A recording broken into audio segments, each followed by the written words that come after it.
Toujours selon la même enquête, des membres de ce service auraient reçu des récompenses pour leur travail sur le développement d'armes acoustiques non létales.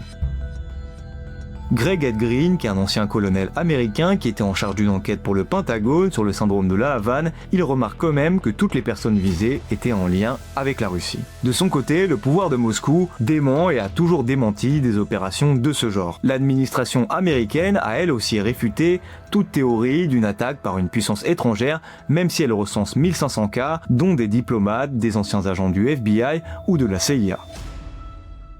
Bon voilà, il y a pas mal d'enquêtes sur ce sujet, et même un documentaire qui a été réalisé par 2 Français, où plusieurs victimes de ce syndrome témoignent. Ce qui est sûr, c'est qu'il y a réellement des personnes qui ont souffert de symptômes communs, graves voire très graves, et quand même une personne qui a perdu la vue, donc ces symptômes, même si des fois ils peuvent être très variés, existent bien. Maintenant, il n'y a toujours pas d'explication officielle, et il y a beaucoup de personnes qui restent sans réponse. Alors selon vous, est-ce que c'est une manœuvre d'un service étranger? Est-ce que c'est un empoisonnement en neurotoxines? Ou est-ce que c'est dû à autre chose? Dites-moi votre théorie en commentaire et surtout, n'oubliez pas de vous abonner.